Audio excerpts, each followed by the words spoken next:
Hello, welcome to Agnipath scheme. आज हम पुनः हाजिर हैं अपनी नई वीडियो अग्निपथ योजना को लेके। जैसा कि आप जानते हैं, इससे पहली वीडियो आपके लिए बनाई गई थी। आज पुनः एक नई योजना अग्निपथ योजना भारत सरकार द्वारा प्रचलित भारतीय जवानों को भर्ती करने के लिए भारतीय सेना में, जिसके माध्यम से आपको थोड़ा सा बताने की कोशिश करेंगे। हेलो, वेलकम टू ज्ञान दर्शकुंज चैनल। स्वागत है। आज का हमारा टॉपिक है अग्निपथ योजना। आप सभी से निवेदन है कि प्लीज़ इस वीडियो को पूरा एंड तक देखिए, ताकि अग्निपथ योजना से संबंधित जितनी भी जानकारी है भारत सरकार द्वारा भारतीय सेना में भर्ती करने के लिए लगाई गई हैं, उन सबको आप तक पहुंचा सकूं। हेलो गाइस, जैसा कि आप जानते हैं, भारत सरकार द्वारा इस योजना को प्रारंभ किया गया है। सबसे पहले भारतीय सेना में भर्ती होने वाले सभी सैन्य जवानों को भर्ती करने के लिए एक नई योजना की घोषणा की गई है। भारतीय युवाओं के लिए सेना में भर्ती के लिए इस योजना की घोषणा कब की गई? सवाल पहला क्वेश्चन आएगा कि भारतीय सेना में इसकी घोषणा कब की गई? जब ये सारा बदलाव किया गया है 14 जून 2022 को सेना में भर्ती करने के लिए अग्निवीरों को 14 जून 2022 को घोषणा की गई। पहला वेरी इंपॉर्टेंट क्वेश्चन, बने रहिए। धन्यवाद। आगे चलिए, आगे हम पढ़ते हैं दूसरा क्वेश्चन। इस पर पहली बार सन 1999 में डिस्कस किया गया। आपको बता दें, पहली बार जब अग्निवीर को भर्ती करने के लिए जो योजना लाई गई, उसका उद्देश्य क्या था? उसका उद्देश्य ये था कि सेना में भर्ती में जितने भी जवान भर्ती होंगे उसको औसत आयु कम करने के लिए इस पर विचार विमर्श किए गए थे। तो इस पर पहली बार सन 1999 में कारगिल रिव्यू कमेटी थी एक, जिसने औसत आयु को कम करने के लिए डिस्कस किया।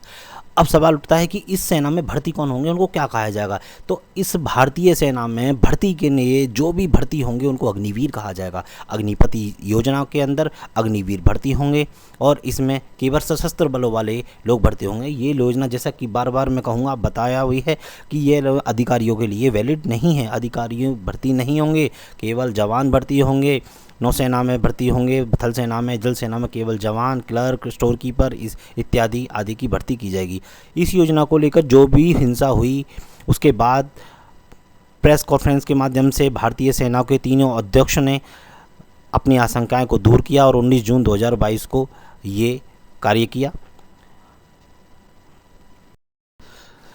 यह एक महत्वाकांक्षी योजना है जो भारत सरकार द्वारा 4 वर्ष के लिए सशस्त्र बलों को भर्ती करने के लिए लाई गई है। अग्निपथ योजना के अंतर्गत तीनों सेनाओं के द्वारा भर्ती प्रक्रिया प्रारंभ कर दी गई है। जैसा कि आप जानते हैं, अभी फॉर्म भराए जा रहे हैं या भर चुके हैं, उनकी डेट चल रही है अभी तक।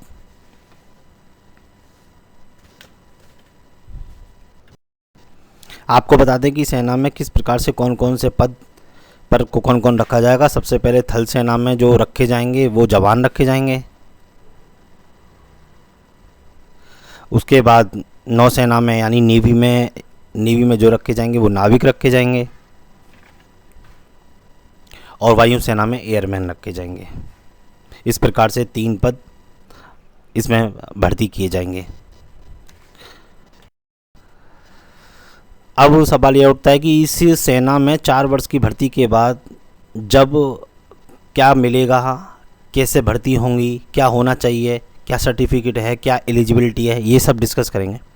इस योजना में 4 वर्ष के लिए नौकरी दी जाएगी और 75% तक युवाओं को एक मुश्त राशि देकर तक यहाँ से सेवानिवृत्त कर दिया जाएगा। आपको बता दें कि यह जो योजना है सैन्य अधिकारियों पर लागू नहीं होती है, केवल सैन्य जवानों के लिए लागू होती है। जवान, नाविक, airman, tradesman, store keeper, clerk इत्यादि सारी वैकेंसियां इसके द्वारा भरी जाएंगी, अग्निवीर के द्वारा। अग्निवीर बोला जाएगा इनको। अग्निपथ योजना है, अग्निपथ स्कीम है। ये क्या होगा, 4 वर्ष के लिए भर्ती की जाएगी। 75% युवा तक को रिटायर कर दिया जाएगा।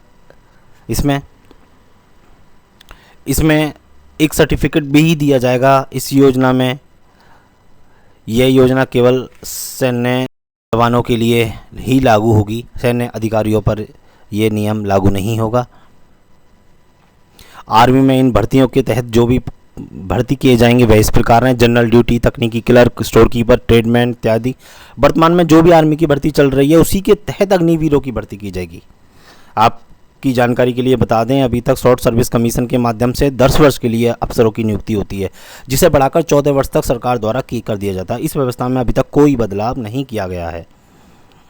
भर्ती चयन के बारे में अगर बात करें तो भर्ती चयन प्रक्रिया पुरानी तरीके से ही होगी।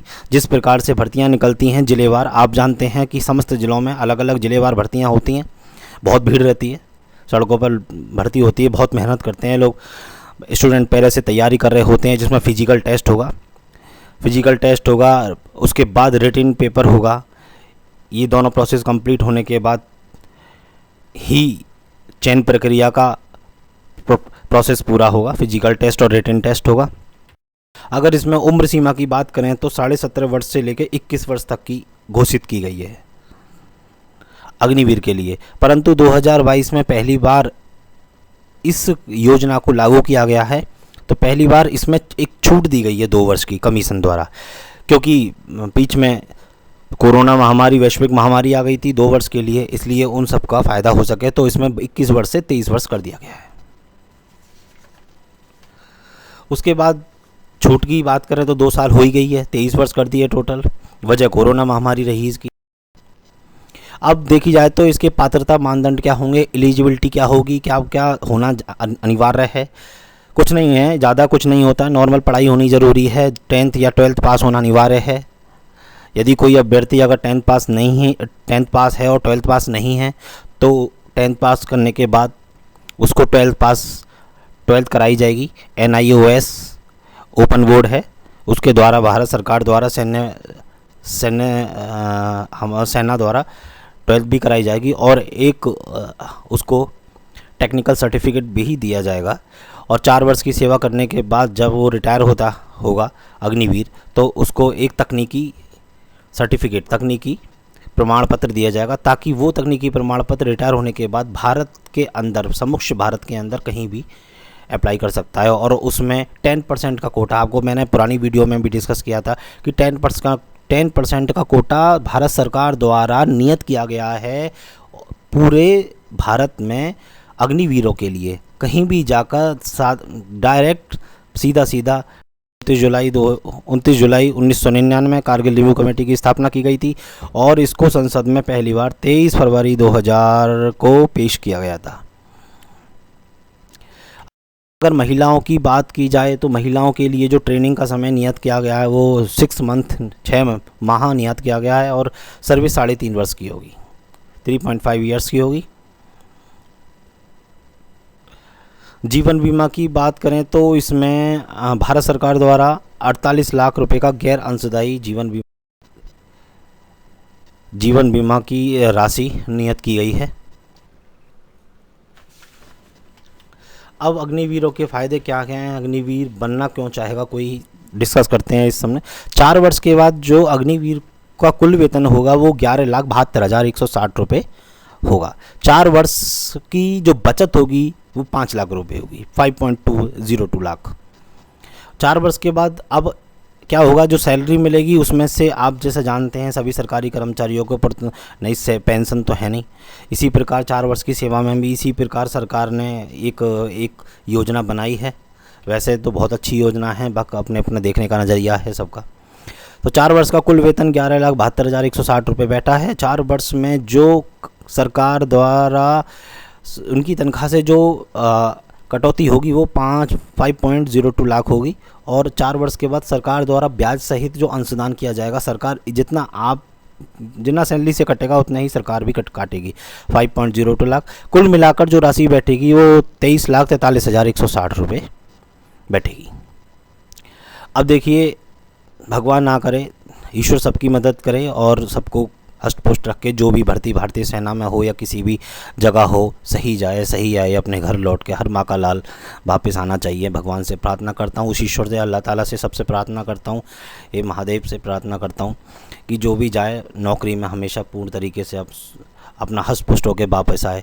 फिर भी इसमें एक अनफॉर्चुनेटली एक सरकार को रखना अनिवार्य है, क्योंकि एक मोड़ आता है जब बहुत ज़रूरी होता है ये सब चीज़ें डिस्कस करना कि यदि कोई शहीद या दिव्यांग हो जाता है तो शहीद के लिए 1 करोड़ और शेष वेतन कंप्लीट दिया जाएगा, और यदि कोई दिव्यांग होता है उसे 44 लाख रुपए प्लस 4 वर्ष के वेतन के साथ 67.43 लाख रुपए लमसम अमाउंट दिया जाएगा सरकार द्वारा, जो कि बहुत ज़रूरी होता है।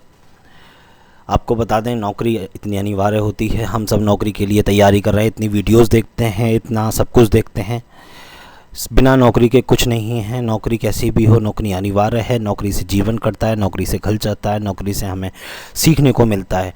जीवन में बहुत सारी चीज़ें होती हैं जो ज़रूरी होती हैं। इसी प्रकार आप हमारी वीडियो को देखते रहिए। Current affairs related education channel से पर बने रहिए। मैं नई नई वीडियो लेके नए नए टॉपिक्स पे आपको ज्ञान देता रहूँगा, जितना भी कोशिश करूँगा। संपूर्ण कोई है नहीं, फिर भी मैं एक कोशिश करता हूँ। अगर कोई गलती हुई तो क्षमा। नमस्कार, थैंक्स इस वीडियो पर बने रहने के लिए। बहुत बहुत धन्यवाद। इस प्रकार आपका प्यार मिलता है। प्लीज़ इस वीडियो को लाइक एंड सब्सक्राइब कर दीजिए, अगर आपको वीडियो अच्छी लगी हो। बहुत बहुत धन्यवाद।